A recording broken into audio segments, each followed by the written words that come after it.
With the advent of the Overwatch League, two major things introduced are deeper player pools as well as the knowledge of map choice ahead of time.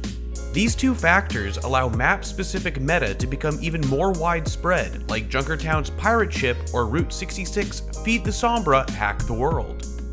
The latest addition to this map-specific Hall of Fame is the Temple of Anubis' treehouse.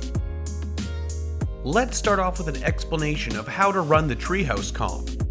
Treehouse is all about the Orisa shield on the high ground, providing a safe retreat for both the Widow and a Mercy. The comp uses a D.Va to provide point presence. It requires Mei to wall boost Orisa, granting a very potent but vertically challenged hero the ability to take high ground that she shouldn't be able to. Once she is up there, she is safe from enemy ground-based tanks, meaning all she has to do is fight off the light tanks, which her fusion driver does with ease. This allows Orisa to create a bunker, allowing greedy hero choices like Widow to have a safe spot with great sightlines to both high grounds and the point. The bunker also allows Mercy an easy Guardian Angel target to escape from enemies. The treehouse position on Anubis is such good ground it makes busting the bunker necessary before even thinking about capping the point. The win condition of this comp is staying alive and holding the high ground till your Widow frags out. Some ways to try and crack this defense are a dive comp to shove the Orisa off the high ground, or a death ball comp that can win the shield battle. Let's look at an example of the comp repelling a dive comp during the London Spitfire and Florida Mayhem match during Stage 1 of the Overwatch League. We have Orisa, Widow, and Mercy forming the core of the treehouse, and Genji along with a Zen on the flank.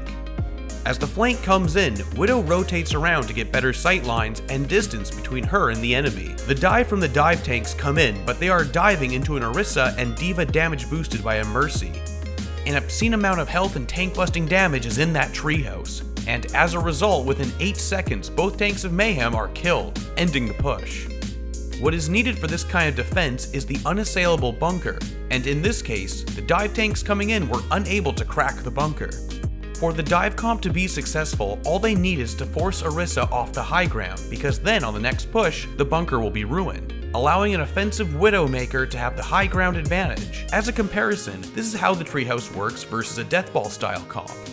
The deathball wants to get to the point and brawl, however the treehouse does not need to brawl. By leaving the point to be contested by D.Va, the DPS get to take a position and get picks as a tracer, or can set up high ground dealing damage from miles away perfectly safe.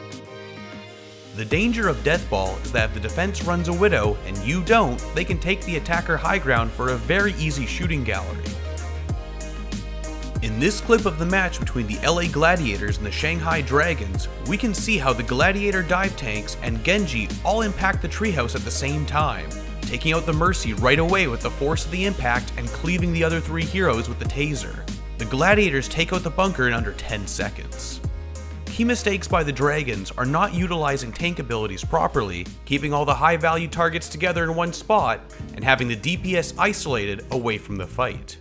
In another clip, we can see how the treehouse can be taken down by the slow advance of Dallas Fuel.